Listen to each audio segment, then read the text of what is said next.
Hello, folks. Welcome back to our recorded lectures for ML103. This is Push and Pull, Viking Raids and Their Motivations. So we established fairly early on in this course that the Viking raids were not part of some sort of anti-Christian war against Southern Europe. So what were they? Should we be using the term raid uncritically? Of course not. We should never be using any term uncritically. Trading and raiding were not easily separated at times. One could lead to another. One could lay groundwork for the other. They could shift from one to the other depending on the circumstances that they found as they moved from place to place, investigating opportunities. Generally speaking, though, if we were to try and divvy up the various explanations that scholars have given for the Viking expansion into Europe, you can divide them into these different categories, all of which are determinism of one sort or another. So demographic, economic, technological, environmental, political, and ideological. So certainly demographic determinism is the most traditional explanation. So basically this is the idea that population pressure led to a shortage of land because Scandinavia is very northerly and has relatively little arable land. The problem is that this isn't necessarily true. It is true in some areas. Western Norway is a good example, but there's no suggestion of overwhelming population pressure in other parts of Scandinavia. So if there is no actual evidence for this, where does the idea come from? Surprise, the sources.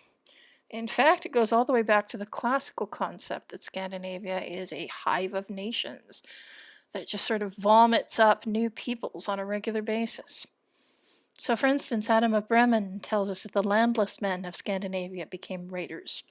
And he, if you remember, wrote 11th century. Whereas Dudo of St. Quentin, who wrote for the Norman rulers, you read a little bit of him for today, also argued that Scandinavia was a hive of nations and Viking activity was a way to get rid of the restless, demanding types who couldn't be trusted to stay quietly at home and not be disruptive. Now, more significantly, there's a historiographical influence that needs acknowledging. What also gets wrapped up in the demographic explanation is this underlying assumption that the Scandinavians slowly colonized neighboring territories, that this was just some sort of wave of advance.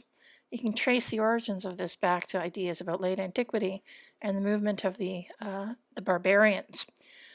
One of the explanations for the so-called barbarian invasions used to be that these people were just born to move. As I like to say, though, when I teach the barbarian invasions, people are not migratory. So this creates a new sort of source problem. Contemporary sources from Iceland and Norway after the Viking Age make the assumption that early settlements had to have existed in the Northern Islands, that they just kind of played hopscotch to get to the farther colonies. So the advance of colonization is seen as this sort of progressive wave. The problem is that there's no firm evidence, either documentary or archaeological, for settlement that far north until the mid-9th century, at which point you also have Viking armies spending the winter in Ireland, England, and Francia. Now, is it impossible that such northern settlements existed? Of course not. But we can establish it as probable without actual evidence.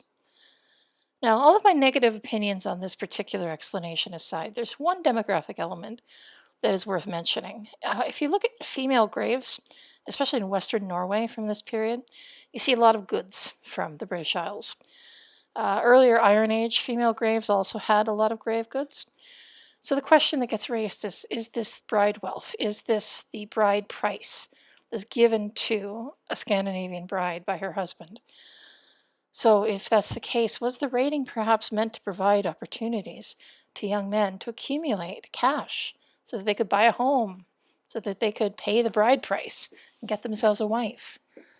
Now, at the same time, we do have some evidence for female infanticide in pre-Christian Scandinavia. Possibly sons were preferred over daughters for military needs.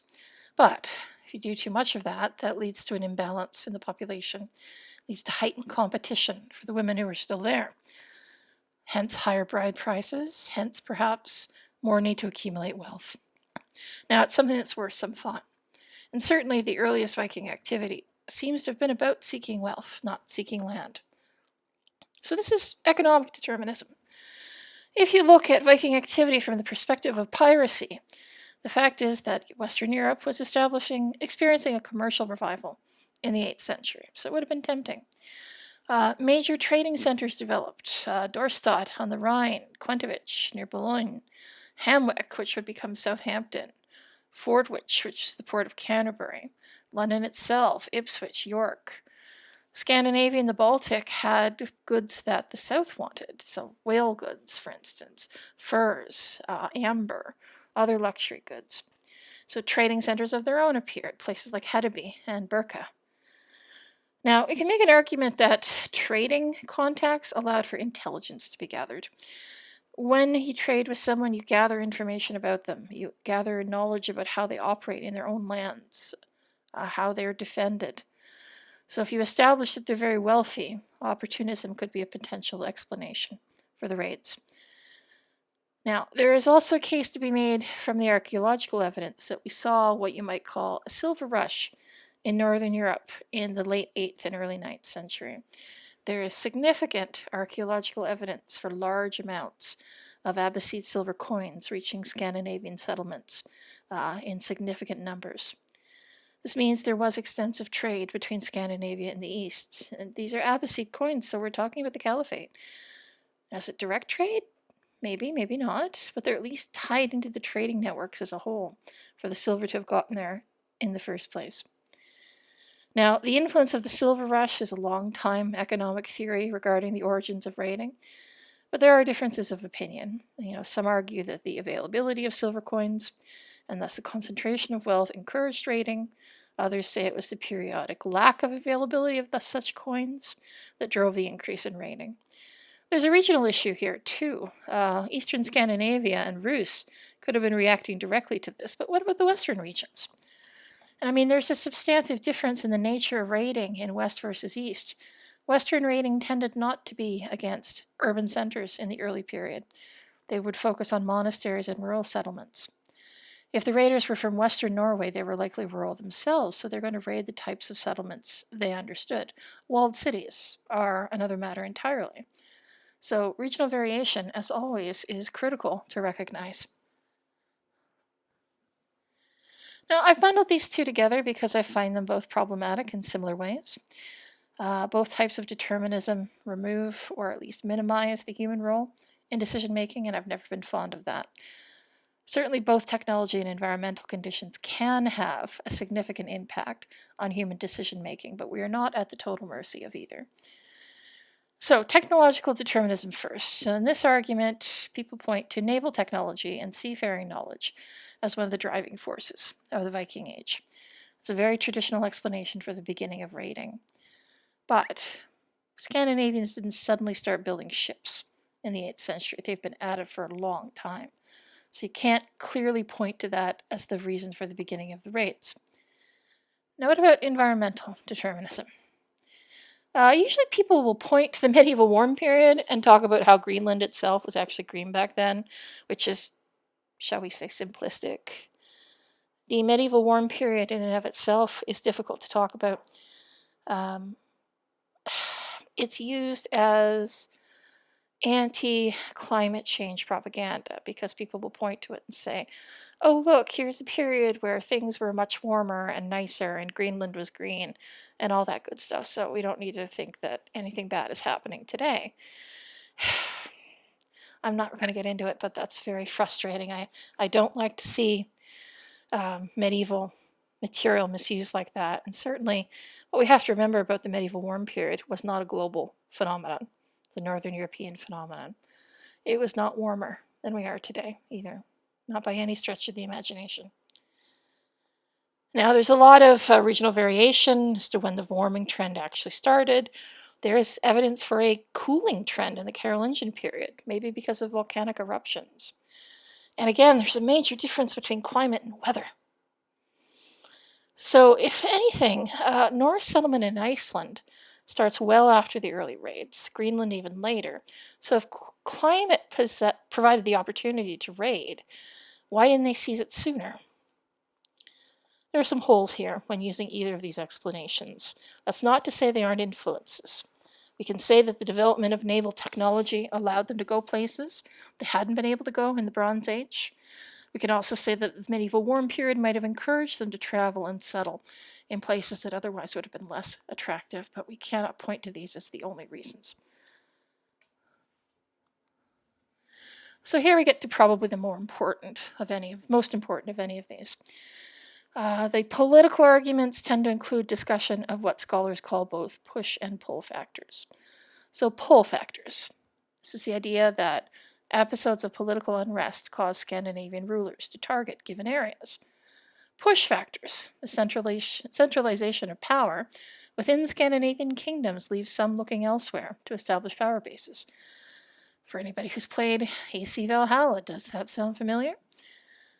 Now, there's a problem with the pull factors because the rating starts in England and continental Europe at times when both are quite strong and centralized. So Offa is ruling in Mercia near the beginning of the first raids. He was an enormously powerful Saxon king who was one of a small group. The source is called Bretwalda, which implies overlordship over other kingdoms. Now, we don't know as much about him as we'd like because, of course, the Great Army, decades later, hits Mercia very hard, and many of its sources are destroyed along with its monasteries. But, I mean, this is someone who felt very confident jousting diplomatically with Charlemagne. And on the continent, at the end of the 8th century, you've got, well, Charlemagne, who was a massively powerful military leader. Not really an easy target.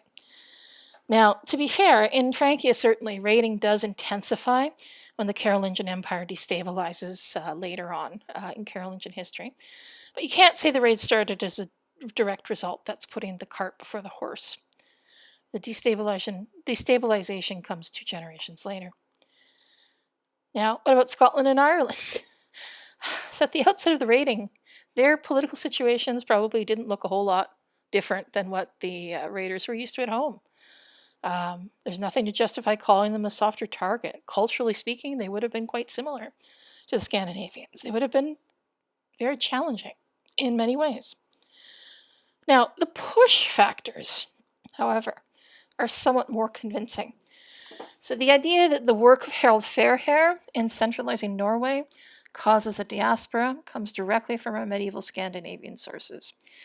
There's honestly something very specific and confident about these sources. It can't explain all raiding, but certainly provides possibilities for a lot of the movement that we see. And this, of course, is the one that Assassin's Creed Valhalla goes with. Sigurd and Eivor and their clan leave Norway because they won't bend the knee to Harald. Now, it's also important to recognize that they're reacting to what else is going on, politically speaking, on the continent. The centralization of the Carolingian Empire in particular, that makes them a real threat. And that also makes them a model for Vikings that are ambitious. So it would have shown the Scandinavians the benefits of centralized power and also the useful role of plunder in maintaining a military following.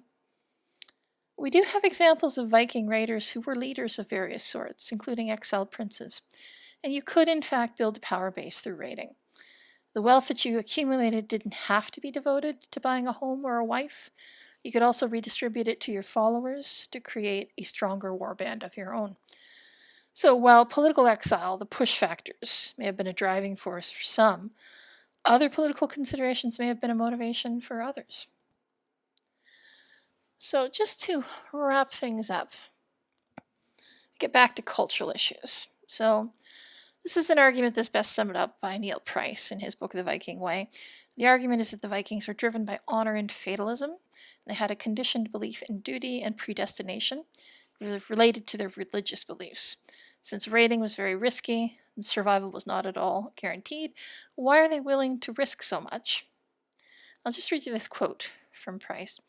We are left with a sobering conclusion, which is that the Vikings created one of the few known world mythologies to include the preordained and permanent ruin of all creation and the powers that shaped it, with no lasting afterlife for anyone at all. Everything will burn at the Ragnarok, whatever gods and humans may do. The outcome of our actions, our fate, is already decided and therefore does not matter. What is important is the manner of our conduct as we go to meet it. The psychological implications of this and other aspects of the Norse religion bear thinking about. And Price actually went on to think about that a lot in his most recent book, which I'm about halfway through. It's called Children of Ash and Elm. I don't know that it's a major driver for rating. I think sometimes too much emphasis gets put on the stereotypical Viking worldview, but it is something that's worth considering. So, in general, look back on this and ask yourself all of these potential explanations for why they invaded Europe. What works, what doesn't for you? Do multiple ones work? Maybe that's the key. Maybe we need to recognize that there were so many different sets of motivations at work here. All right, that'll do for that one, and I will be back with one more. Thanks very much, guys.